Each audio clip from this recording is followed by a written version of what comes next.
Good afternoon. Welcome, everyone. I'm delighted to be here. I'd like to introduce myself. My name is Sandra Guimarães. I'm the artistic director of Bombas Centre d'Art, and together with Vincent Todoli, we are the curators of Sculpting Reality, now exhibited in Madrid, Casa América and Círculo de Bellas Artes. As part of the program, we've organized these gatherings with artists with a documentary style. For this reason, we are here. A few weeks ago, we had with us Susan Meselas. Today, we will have the pleasure of having a conversation with Ahlam Shibli, and tomorrow with Bleda and Rosa at the same time here, who are also part of Sculpting Reality. I wanted to thank PHotoESPAña and Telefónica for this opportunity. All the works within these exhibitions belong to the Pere Moral Art collection, right now in Madrid, but located normally in Valencia. With this gathering with Ahlam Shibli, will explain that photography is literally a document. A document has a specific purpose, whereas art is not useful. Art is never a document, but it can adopt that style. Ahlam Shibli is a Palestinian artist. She lives and works in Palestine and Berlin. Through her documentary aesthetic, so photographic work addresses the contradictory implications of the notion of home. It deals with the loss of home and the fight against that loss, but also with the restrictions and limitations that the idea of home imposes on individuals and communities marked by repressive identity politics. Some examples where Ahlam has worked have to do with locations that deal with these problems: the occupied territories of Palestine, the commemoration monuments of French resistance against Nazis, and also colonial wars in the context of people reclaiming their independence, the bodies of gays, transsexuals, lesbians in Eastern LGBT, and also the communities of Polish orphanages. She uses captions underneath each photographies with specific dates and locations. There's a research process in her work that entails a close relationship with the different topics that she deals with. Her work creates a unity to protect ourselves in the face of colonial politics. She's also shot a film in 2010, 9 Days in Wad al-Shalal. It is a documentary film that deals with the conflict between Palestinians and Israelis in the 1920s and 30s. Her work has been presented in individual and group exhibitions internationally. She's exhibited in the Constantov Castle, at the Modern Museum Art of Warsaw, in Barcelona, Jodhpur, Paris, in the Museum of Serralbes in Porto, and also in Bienal of Sao Paulo, Documenta, and as well as Remy Model in 2017. I just wanted to add that among her series, her work includes one for Kassel Biennale, based on refugees with a German accent and the guest workers within the Mediterranean region that migrated due to the Second World War. This is called Heimat. And I just wanted to add to end that her work,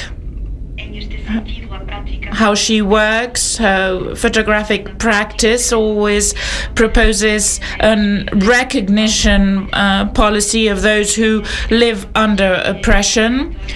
The production as existentialist territory, as Vatali said, is quality of resistance. I just wanted to add that her work precisely is full of resistance through her series, images within series, in group with other images, other photographies. Thank you for being here. I'm delighted to be able to welcome Ahlam Shibli. Thank you very much.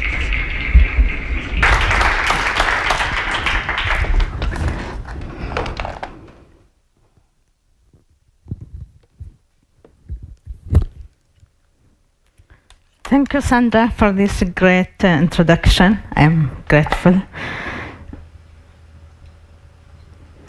Okay.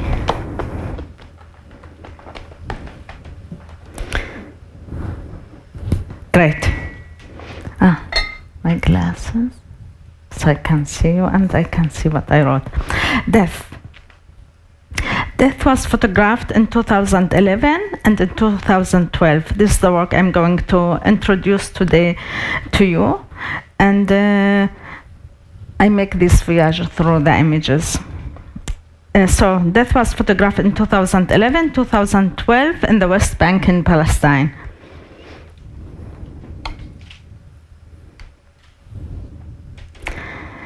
The series contains 68 photographs, medium and large sizes, formats that create groups and sequences as we see in the slide here. The work is built by groups of pictures illustrating different chapters. Death contains as well artist statement and individual captions for each image. The work Death is based on the demand of recognition that became apparent with the Second Intifada, the Palestinian uprising against the Israeli colonial power in the territories occupied by Israel since 1967, the West Bank and the Gaza Strip.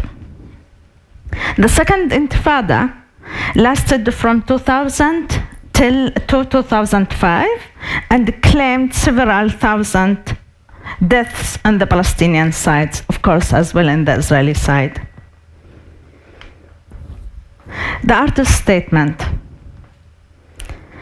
The artist statement is a device of framing and providing sort of context. I am situating the work with the artist statement.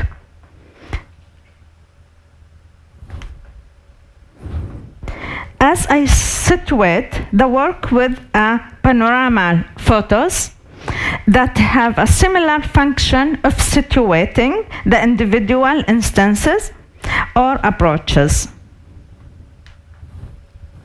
Back to the artist statement. I have more to say. The artist statement of Death tells that the work exhibits some of the ways in which the ones who are absent become present again, represented.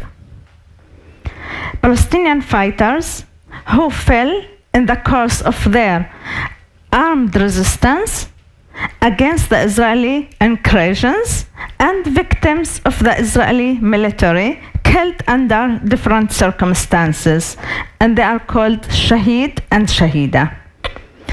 Militants who carried out attacks which they knew would lead to their death, among them the men and women who detonated explosives on their own bodies to assassinate Israelis. They are called Istishhadi and Istishhadiya.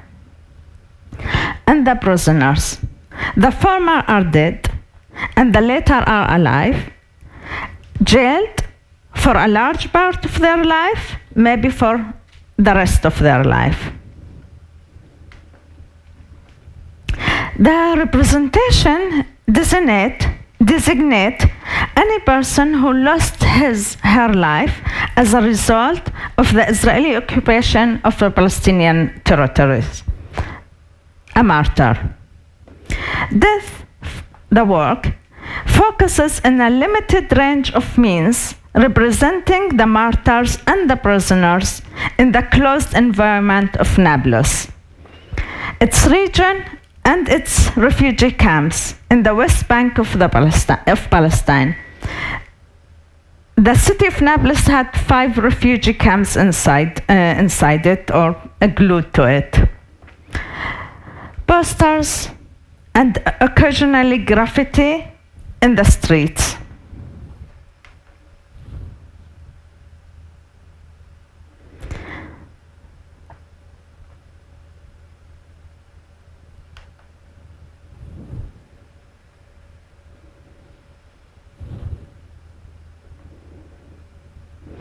Paintings, photos, posters, and other memorabilia in the homes of the martyrs and their families.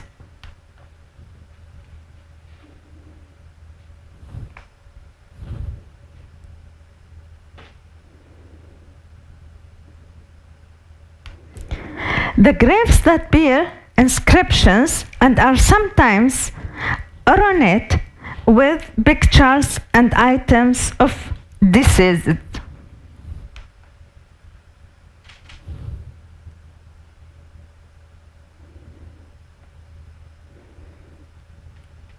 One supplementary element representing the prisoners are the letters.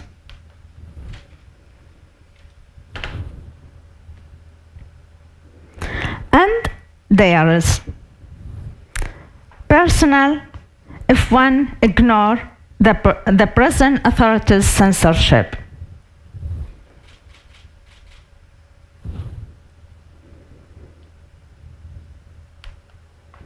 All of these are forms of representation, originated by the families, friends, and fighters' associations.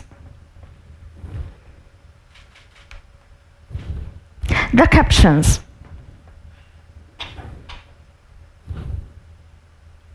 The captions are important for this work and other works that I did, also out of respect, but also it's a formula of recognition. If these people claim their recognition for themselves and more for the Palestinians nation, then me as an artist have to give recognition to these people and their quest. So in that sense, it is important to have these captions, the gesture of recognition. The language used in this caption and in the artist's statement is simple, is a matter of facts, dry, especially doesn't interpret it but describe.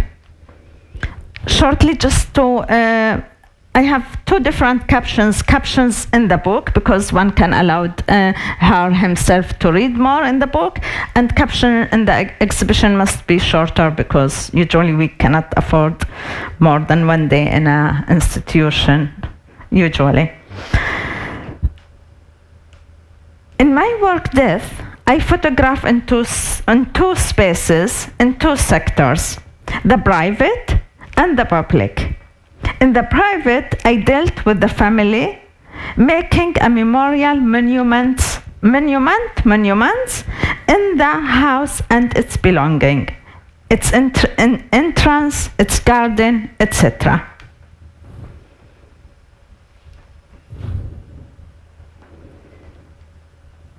In the public space, where the society makes these memorial elements on the walls, streets, squares, schools, cafe, etc. I look basically at the uses of the martyr and the martyr's death, by the family, assuming that it serves the being, and by the society serving the nationalization. And back to where did this idea of this work come from? So the idea for this work arrived me through a lecture I attended by the philosopher Yulia Kristeva. We see her in the picture. The title of the lecture was "The Need to Believe and the Force of Monotheism."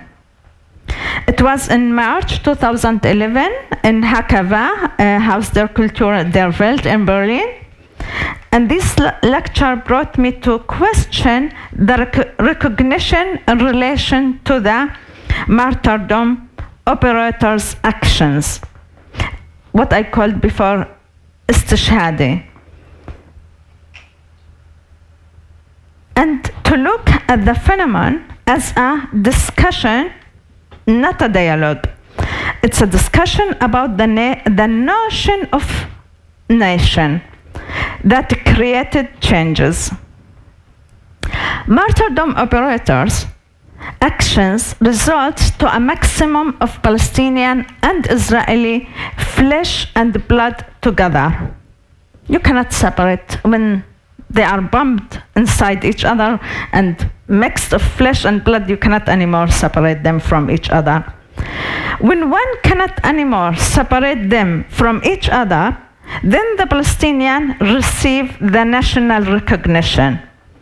Then they will be called by Israel a Palestinian. Before that, they are just Arab or citizen of Yudai and Samaria or Gaza Strip. So how to do this work?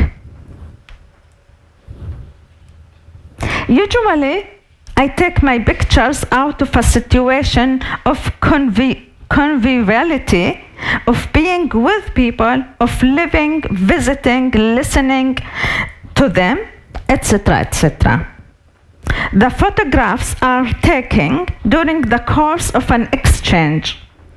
With the martyrs, this is not possible, obviously. You cannot make a conversation with or exchange. Conversation maybe yes, but not exchange with people who are already dead. So the difficulty of taking pictures of a situation, and especially of people who are dead, who are not there anymore, is the specific way of doing and photographing this work. So in this case, I have to do with memorial item, with representation already. My photographs are a presentation, but this representation has by necessity to refer to another representation. And that's the difference in this work, at least to a degree. Here comes in the issue of photographing and re-photographing the posters. In that sense of taking back, a photographic emphasizes the photos, a pathos of photography, of representing of a real situation. Since the work deals with people who are not there anymore and with their reality, here I am forced in some sort of a way to resort to already existing images. Where do I find these existing images? The placing of all of these images to be found in the public space and in the private space. In the public space, one can say that they work as a sort of memorial. They work to assist the identity of the society, of a society. We are the society that produced these heroes and they died for us, for our survival. They died for us to defend our claim to a nation. In the private space, is probably more complicated. Probably bereavement, sorrow that we have lost our children and we want to remember them. We don't want to forget about them. So we create a special place in our houses to keep them present, keep them with us in the form of their representation. And actually, in the photographs, often we see the people present to the photographer, to me, these images. One person has an image hanging at his neck. The other one has it somewhere in the kitchen and she takes it out.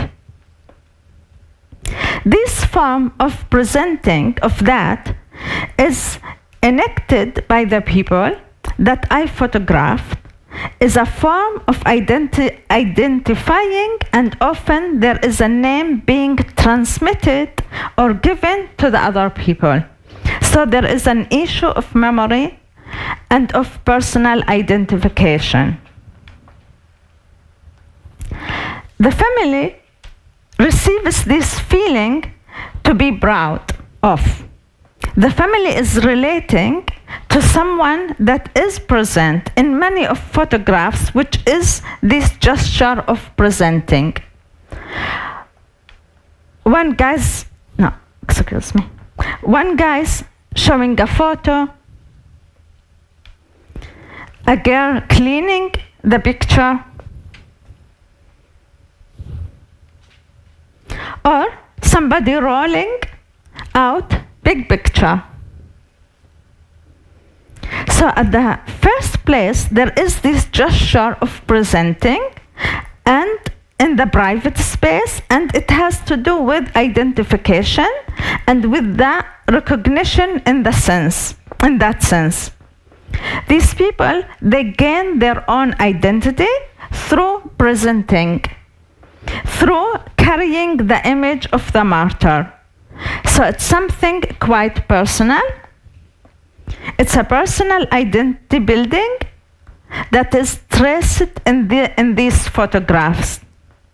It is a strong element of building one's own identity and own personality through the image of the martyr.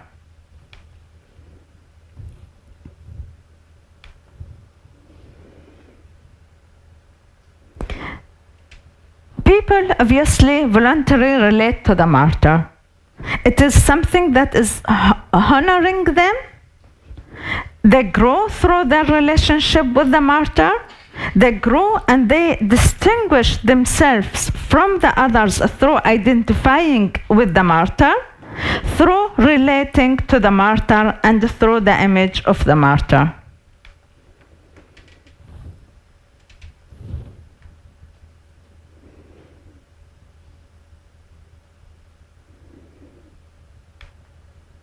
And here, this situation where the entrance to the house is defined through a wall painting or through a garden's installation with images and things belong to the martyr. Or the picture with a huge painting of a martyr in the wall of the living room. In this picture, we don't see the gesture of an agency. We don't see this gesture of being active in presenting these pictures of the martyrs.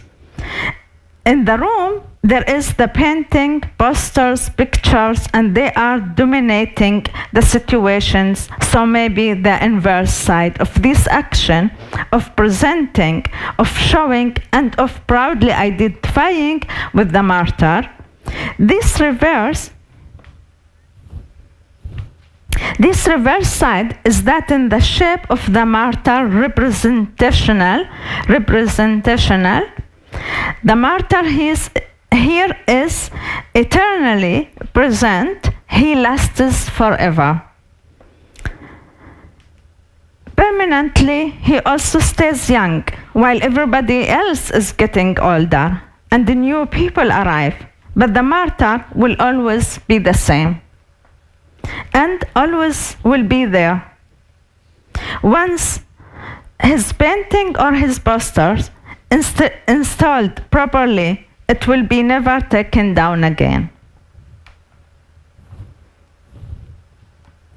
It would be maybe even considered a crime to take it down or to clean the house from the picture and images and posters to say, finish with this.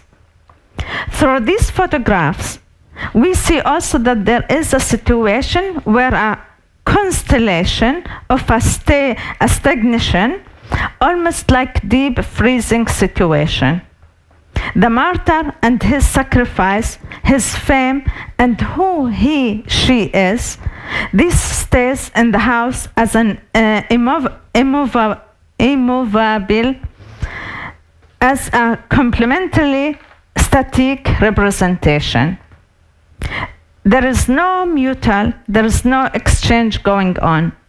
There is nothing. It is a one-way street of the representation of the martyr who is governing and determining in some sort of a way the life of the people.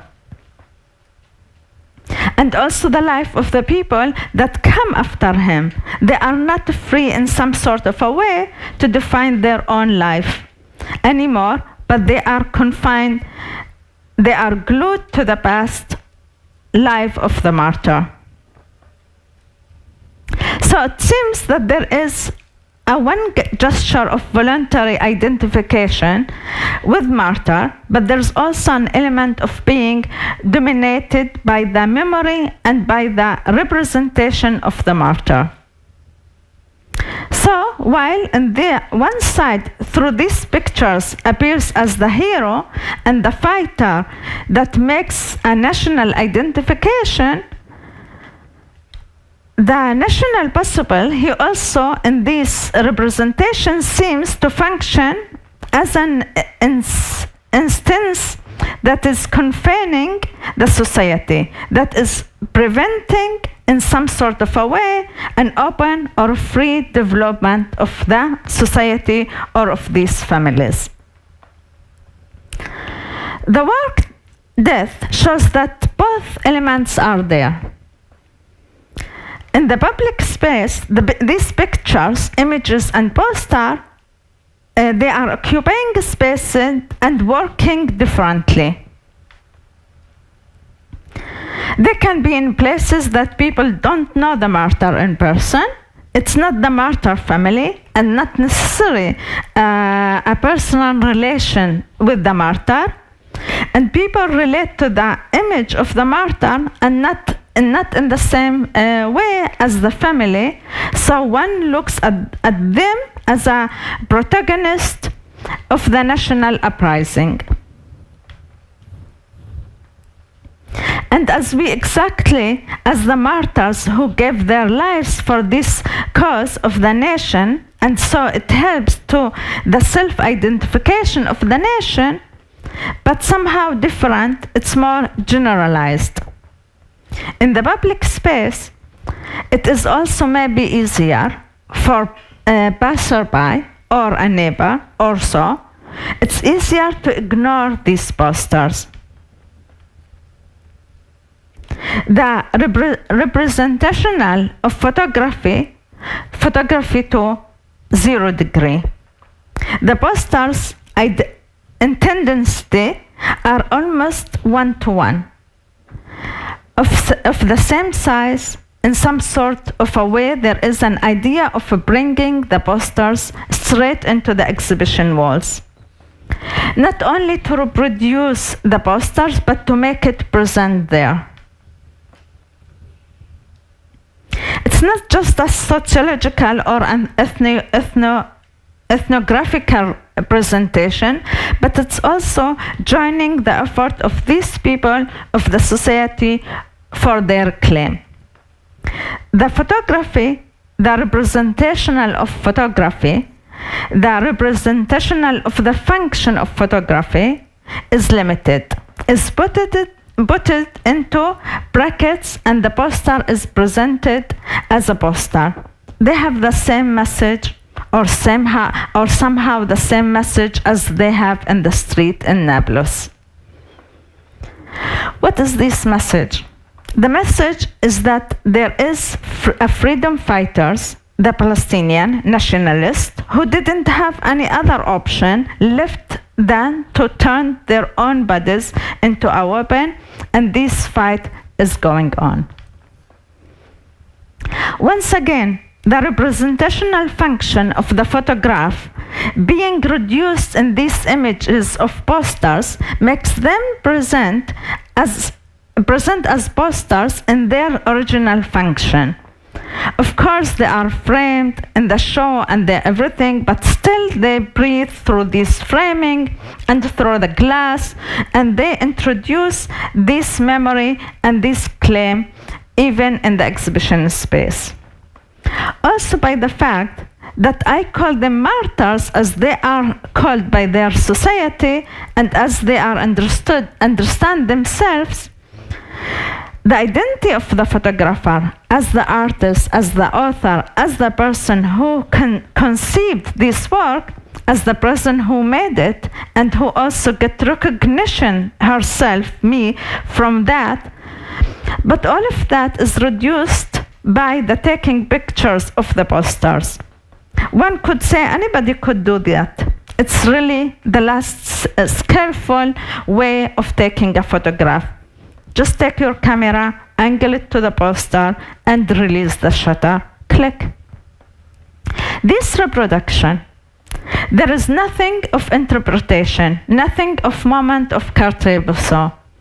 There is nothing that makes these photographs great. It is the most reduced and reductive type of photography imaginable. Which means, on the other hand, that this photograph is very much detached than from the photographer. It's not a question of a style.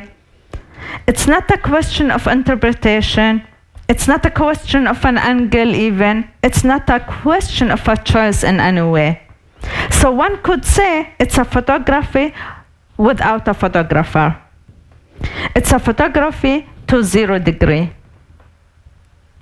It is 0 degree to take a photo of a poster, where the reduction of the photograph's input function as an axis of the objects of the poster's presence.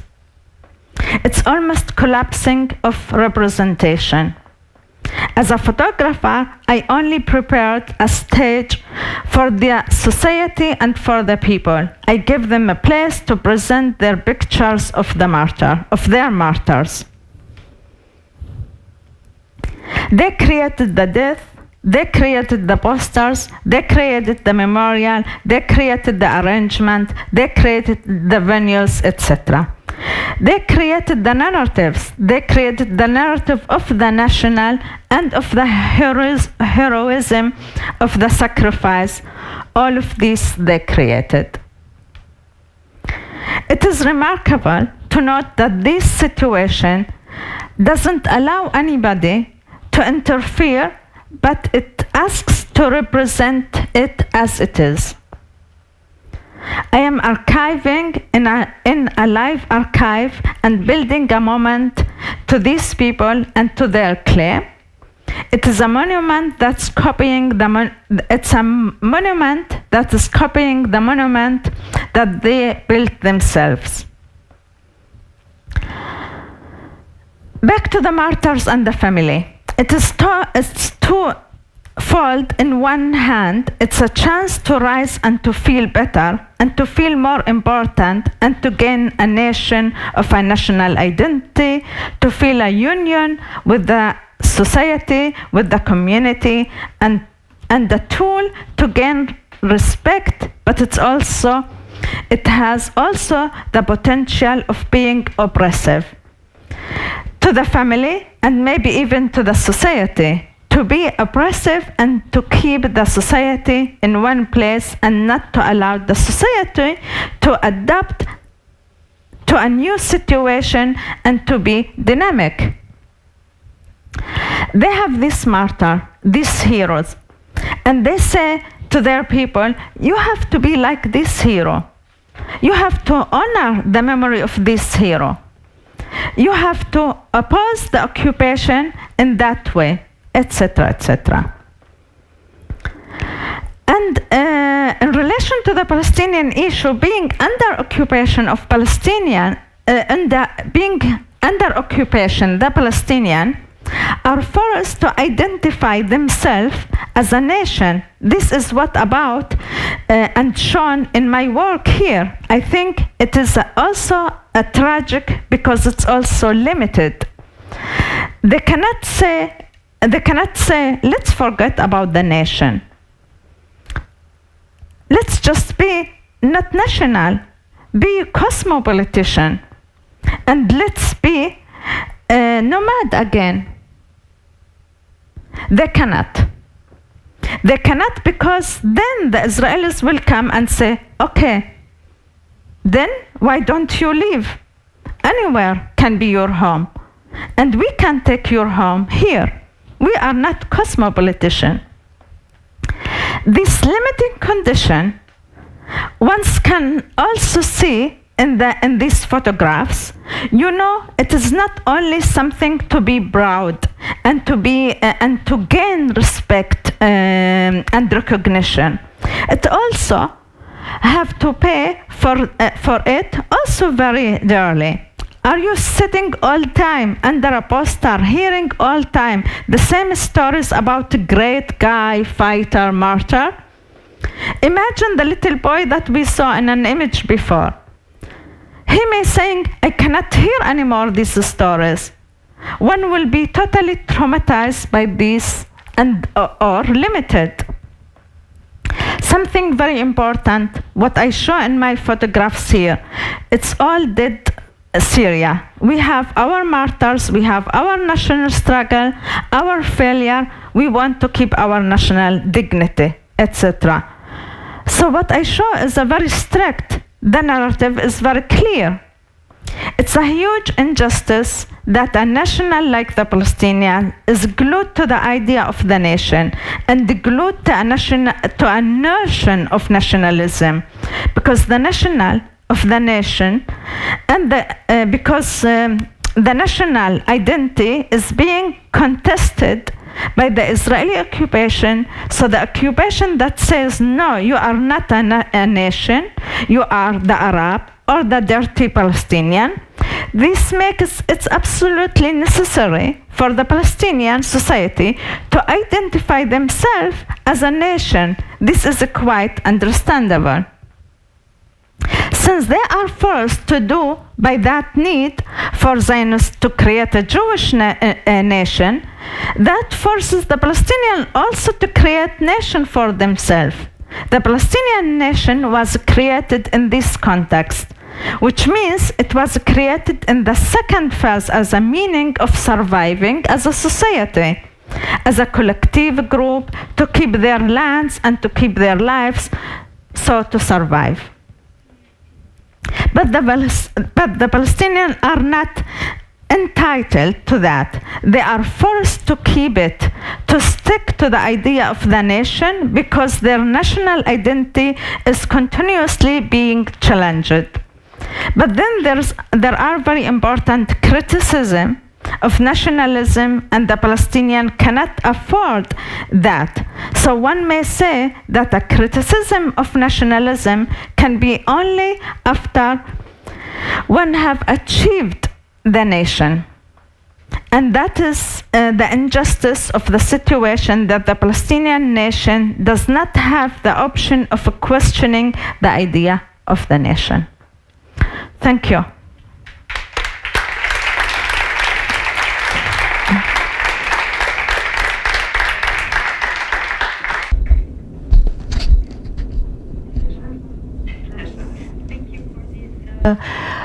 Beautiful or inspirational talk. Thank you for sharing your work with us, and to have done the effort to do it in English, which is also a performance by itself. I know it because I have also sometimes my Spanish a little bit arranged by myself with my style.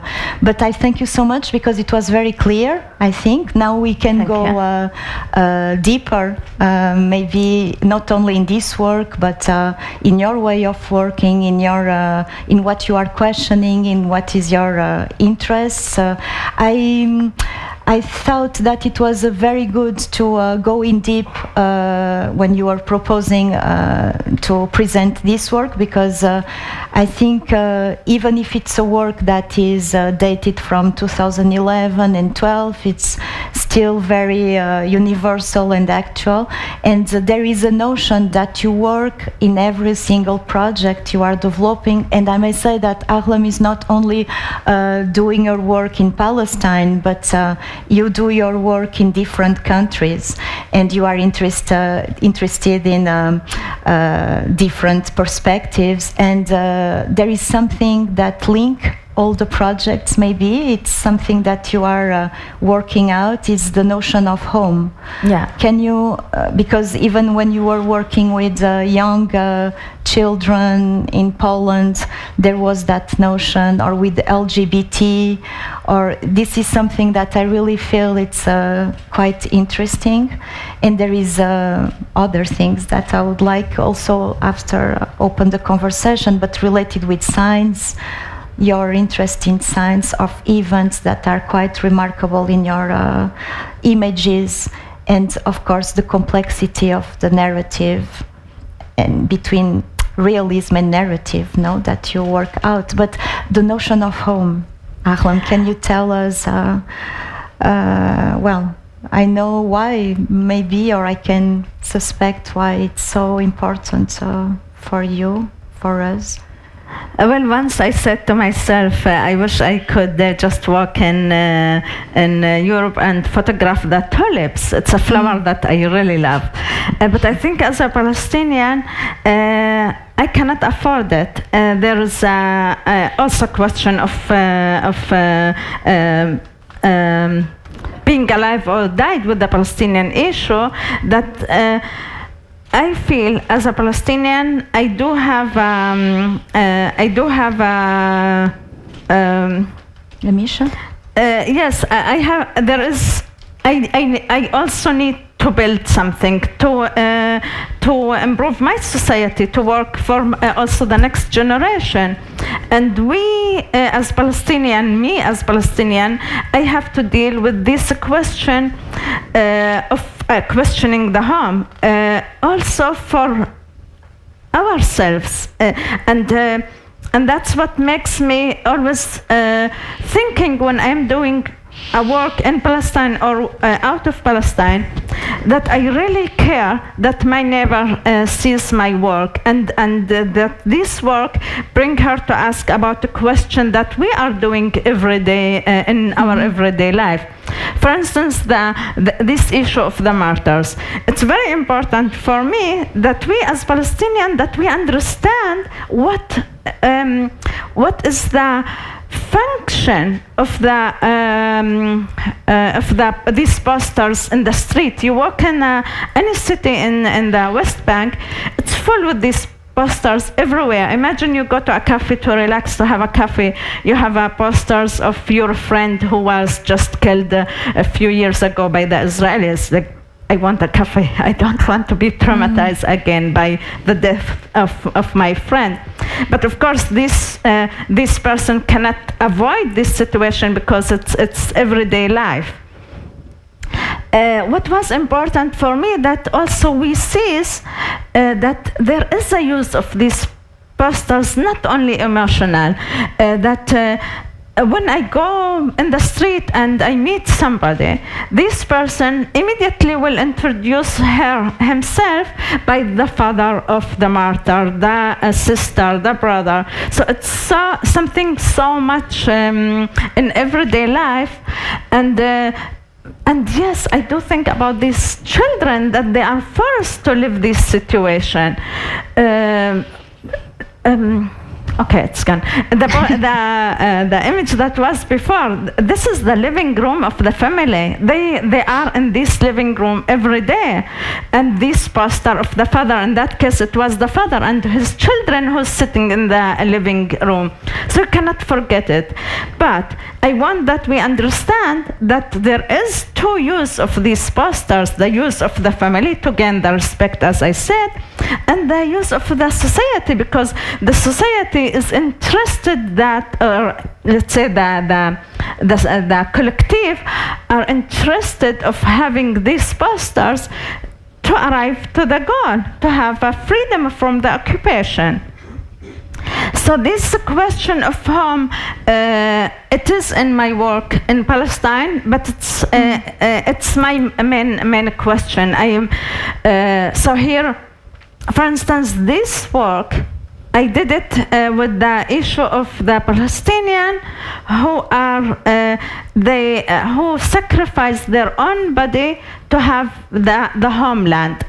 Another work that I did in 2005, where I photographed Palestinians who serve in the Israeli army. They are soldiers in the Israeli army, and they serve in the Israeli army against their people in order to gain a land with a discount by the Israeli government to build a house. And then I looked at this situation of the price to have a house that you have to sacrifice your homeland. You sacrifice the Palestinian in order to have your own individual house, while in this case of death, the people are sacrificing the individual body in order to have the homeland, the collective, the society home. And I tried in my work to work also of this connection between works. So this work was 2011-12, the ones with the soldiers, I did it in 2006. The work I did in Poland about the children you refer to it, it's called Dom Dziecka, the house starves when you are away. I stole the title from a Lebanese singer, title of a song, in a different way, but the meaning is the house starves when you are away. And Dom Dziecka mean in Polish children home. And I wanted to go, and I thought first of, or I can do it in Spain or France, and then it was more easier to access orphanage and to photograph children. But I looked at it and I studied in my past biology. And in biology, you go to the lab and you clean all the different influences, things in order to examine a situation and to look what is the issues of what you are looking at. So I said, okay, I need a place without war, without a trauma of any catastrophe, just to look at children who didn't have a home from the beginning and see, do we need a home or it's imposed to us by the society or the collective, whatever. And that's what I went to Poland to photograph an orphanage, children that they never had this experience of home. And how they live together, they organize themselves as a community or as a family. The good things that I quit a long time ago dealing with anything else. I said, okay, I'm lucky in a quite young age I find my chair in the world, which is doing photography. So I said, I don't anymore lose my time with surviving jobs. I prefer to have one coffee a day or half cup of a coffee a day, but to focus and do just photography of things that interest me in relation to the question of home. And that's allowed me to stay long where I photograph. So in death, which I use usually, I go and I rent a flat in the place and I live there. I get up every day with the people, and then I can have exchange. I can understand much better the situation. And that's back to your question that I could have this 1 year to do this work in Poland, So I could make it in two parts. I do the first part, and that was the time I photograph analog, not digital. So I had to photograph first, not to look at anything. There's no option. It can be, but the way I work, first I photograph, and then after 2 months I said, okay, now I'm ready to look at what I did, and then study what I came with, and see if it's a mirror of what I was thinking of. Because usually before I go to photograph, I also make a very serious reading, studying, and understanding what I'm going to photograph, why and how I want to build it. So I write also script of what I'm doing, and then after the half period, I could look and go back to what I wrote, notes of me, what I think about this issue, and see where I am meeting and where I am wrong. Well, I can say, luckily I was wrong about the children in the orphanage, because I came with a very clear idea that there's no home. And the children, one child, I remember, he said, no, this is home. It's the home that we created, and it's our home. It doesn't match what you think about home. It doesn't match the home outside, but it's something that these children they created for themselves. It's a complete different society than the adult society in terms of the relationship, how they even organize themselves inside the space, and how they relate to each other.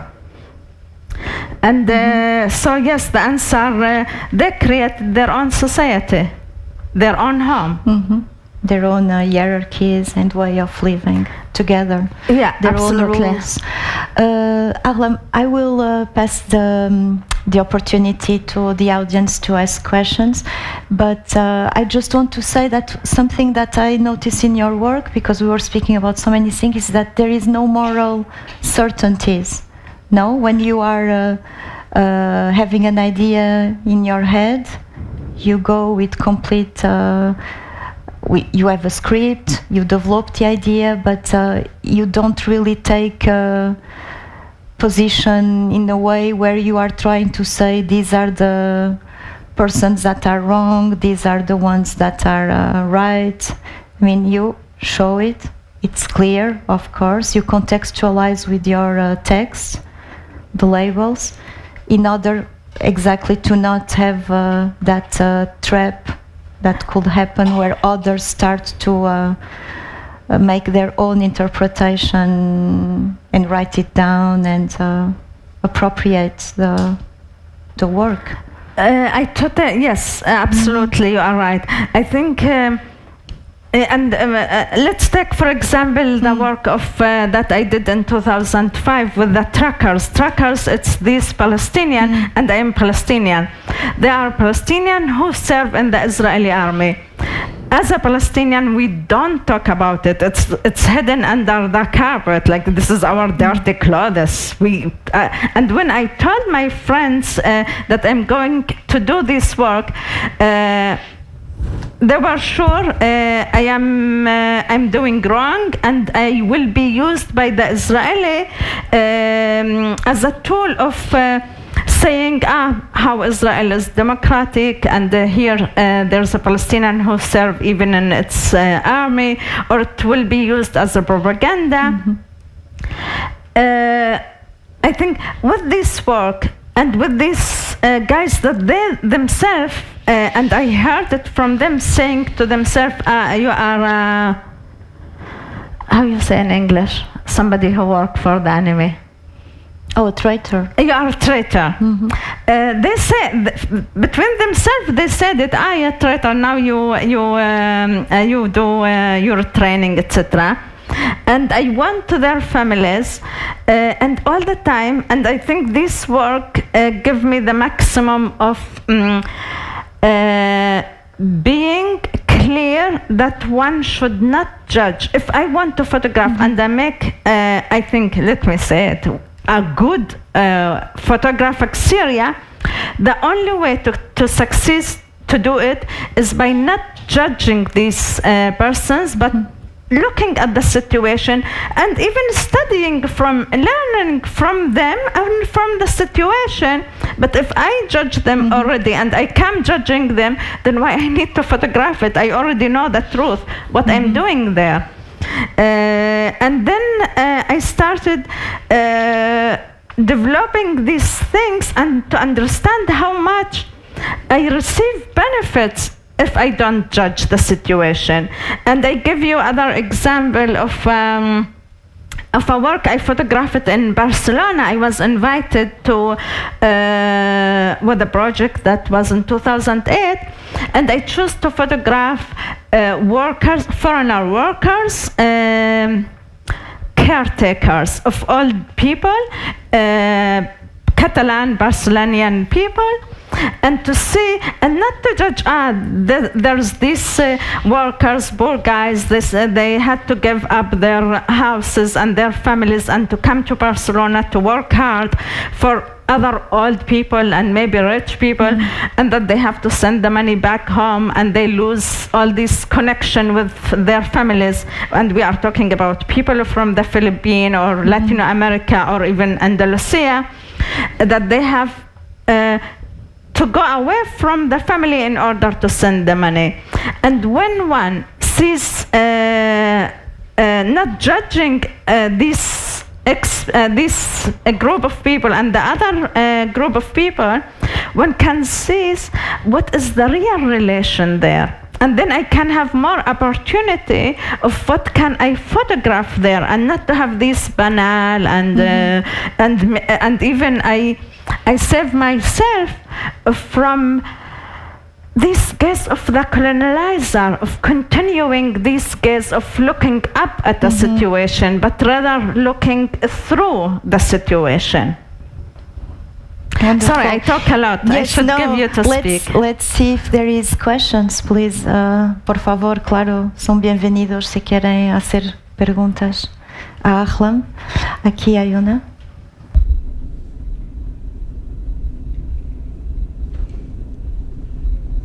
Yes, good afternoon. First of all, thank you for your speech. Congratulations. There's an image with a TV, showing a TV. Maybe you can show it, if you can show it on the screen. It was at the beginning of the presentation.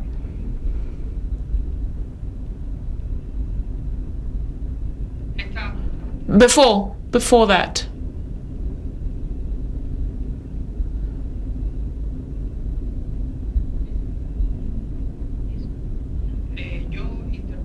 I understand there's not a specific composition here.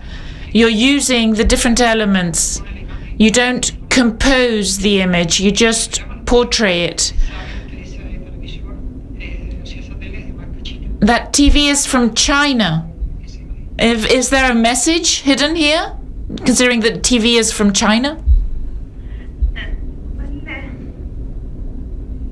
This work, I have to go back.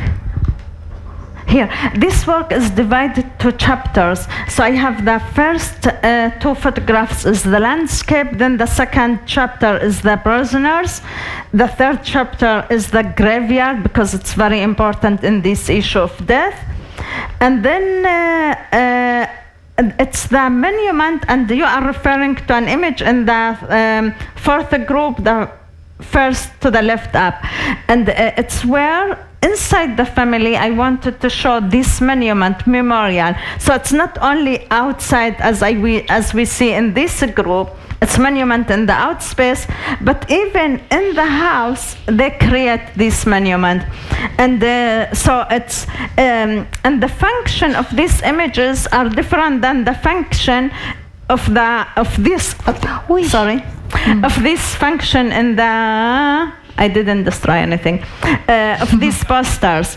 There's the function to show, I wanted to understand why these families create monuments in the home. And if I photograph it as a poster only, as I did in the public space, then I'm not showing what I wanted to show, that this monument exists inside the house. So the TV or in other pictures,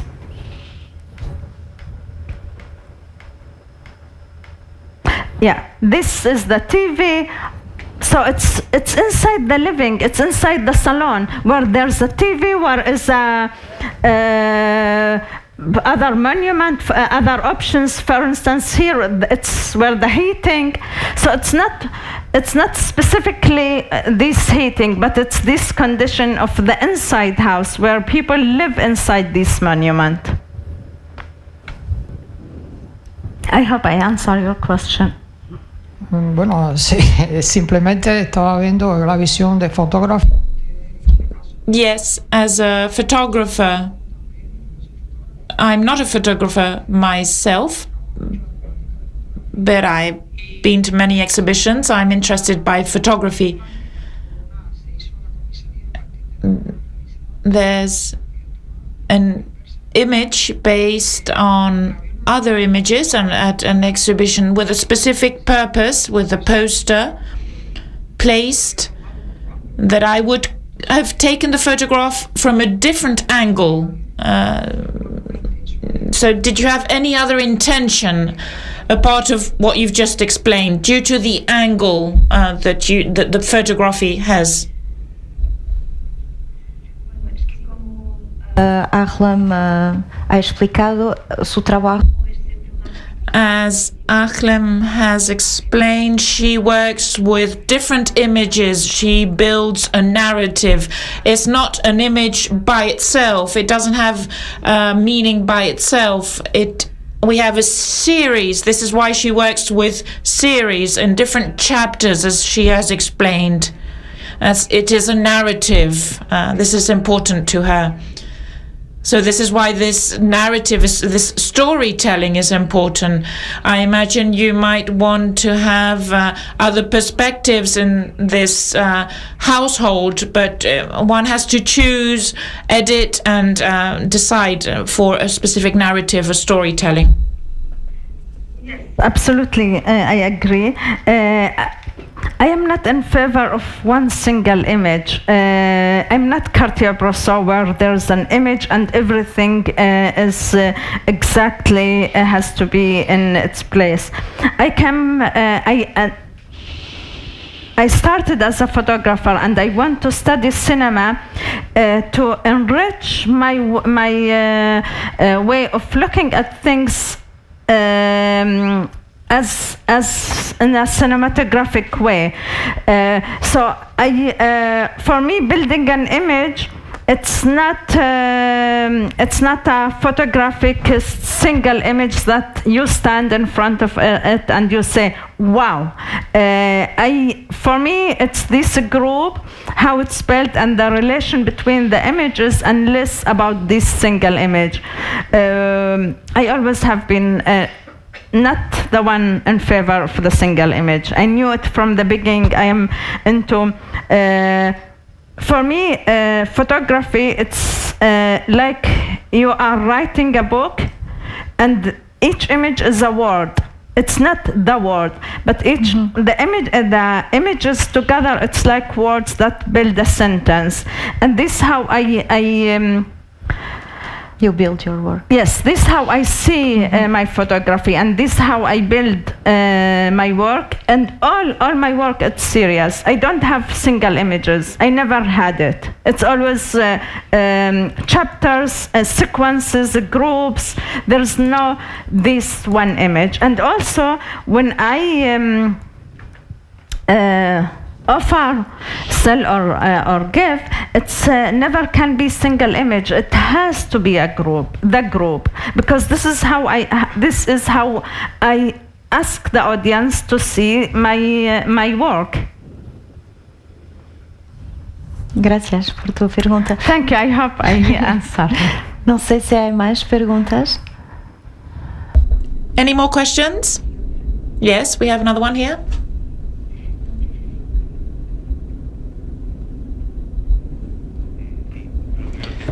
Yes, first of all, congratulations on your work.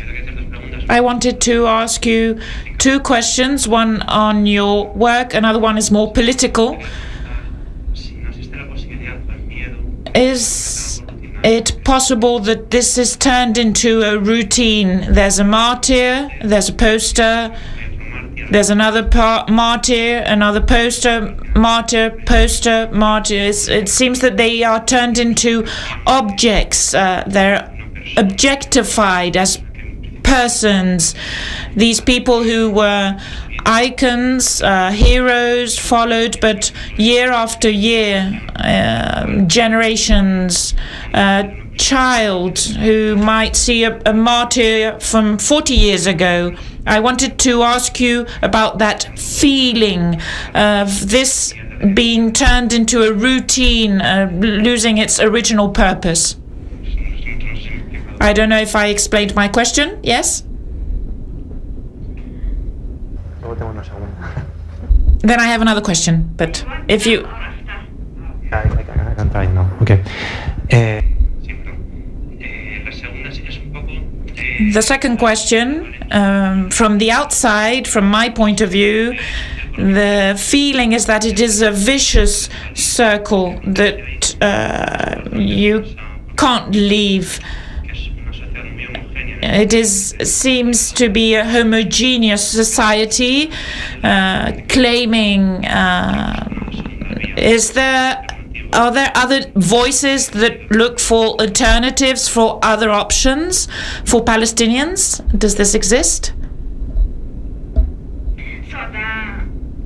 The second question is easier to answer. Let me start with the second.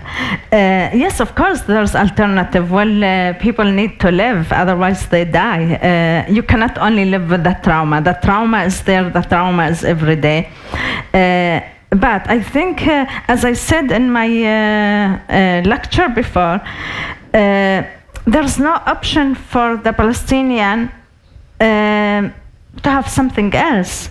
Like, you don't want your children to grow up under this condition, not of the poster, under the condition that every day you can be killed, your father can be killed, your mother, your brother, your sister. It's the everyday people to go to school, to go to work.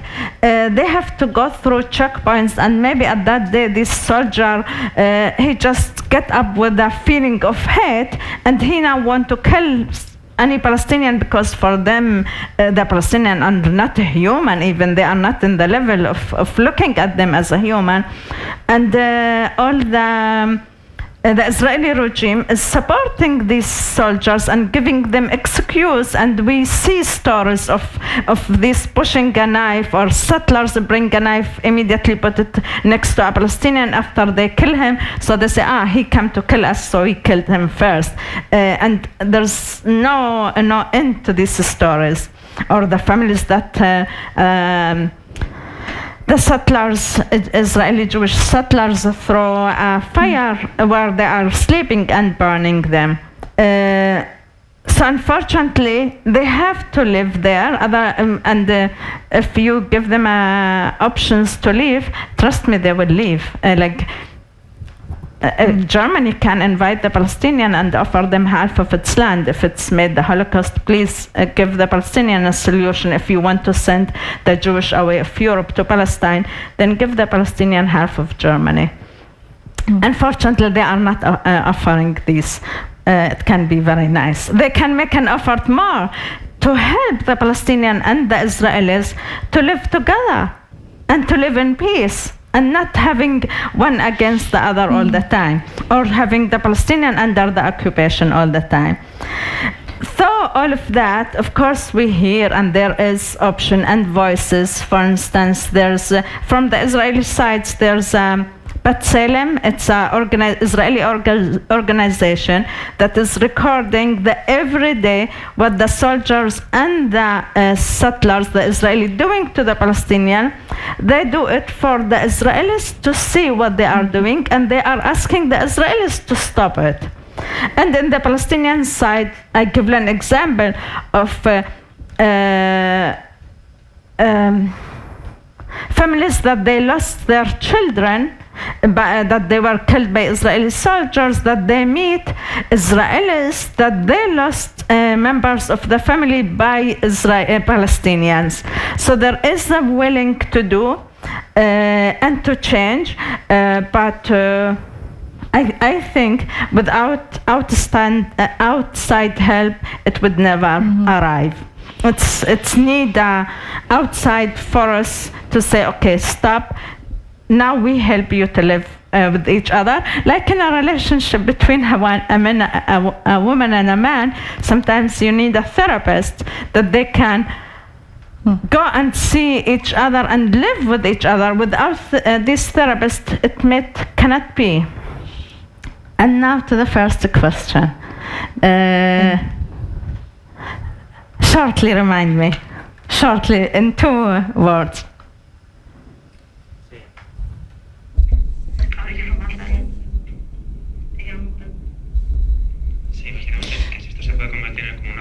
Can this be turned into a routine, losing the original purpose after so many years have gone by? This what I explained in my lecture about this purpose of the image in the public space, where you can just ignore it. I admit myself, I didn't see these posters as I saw them when I came to do this work. I saw them, but even you don't read it, you don't look at it in the public space. In the family space, of course, you will see it because you are surrounding with its limitation. But you know, all the Palestinians passing through these walls that totally covered with posters, and if I stop in the street and I ask, who's in the posters, many people will not know.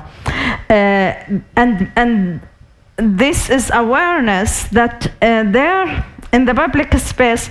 It's their job. It's not to make you remember each person, but it's the 2 things. It's the archive of the society, and the second things, it's the public memorial monuments. And even if I ask you, and many everywhere, how many monuments do you know in Madrid? And if you read in the monuments names, no, you don't, only if there's something personal.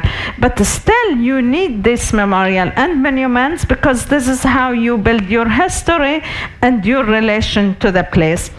And of course Israel is aware of that, so Israel always come and destroy them, because Israel want to deny the history and the relation of the people to the place. But they again reproduce these posters, and they put them again every year. They put again posters, so they don't function in this question of routine or not. They function of the need of recognition for the nation. And these were, they are not anymore important if this poster for Ahmed or for Ibrahim or for Isa. It's the fact that this poster of the martyr. In one hand, in the other hand, it's also a kind of therapy for the society, because if you lost all these people during the Intifada, the first Intifada and the second Intifada, why did you lose all these people? You lost them because they are fighting to free Palestine. But is Palestine free? No, it's still occupied. So this is another trauma for the society. You lose your people and you don't gain what you are fighting for.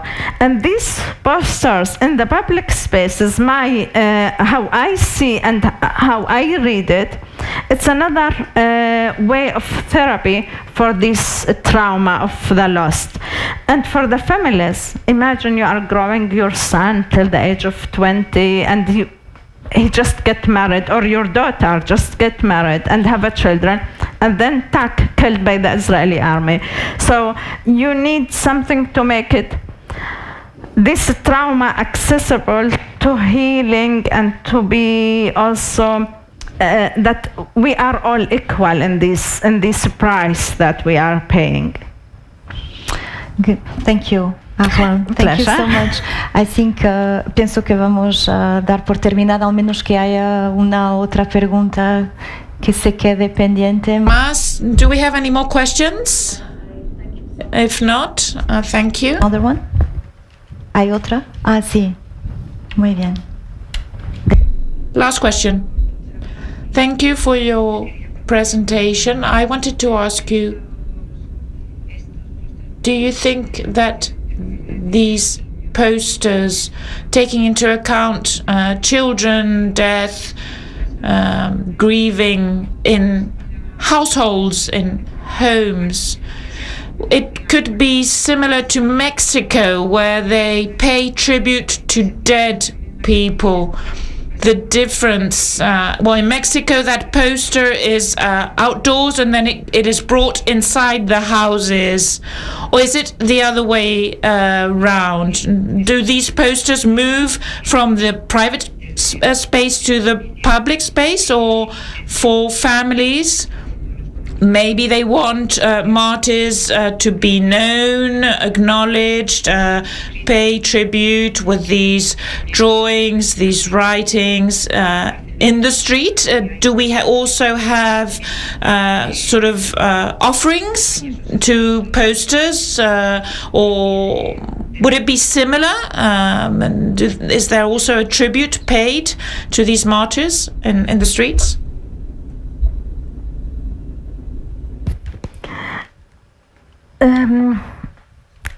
It's everything together. There's posters that friends of the martyr, they put them, they go and brand them.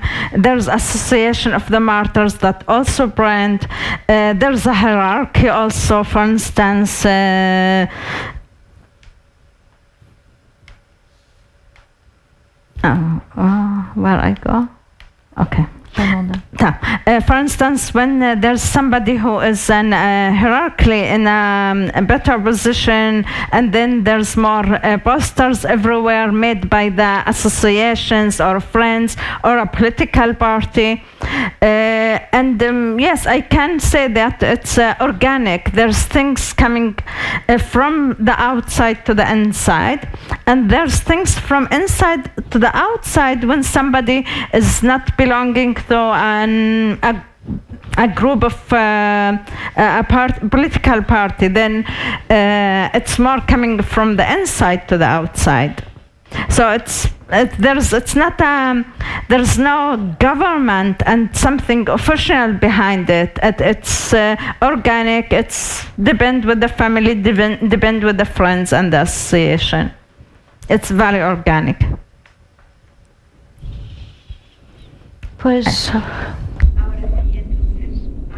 Okay.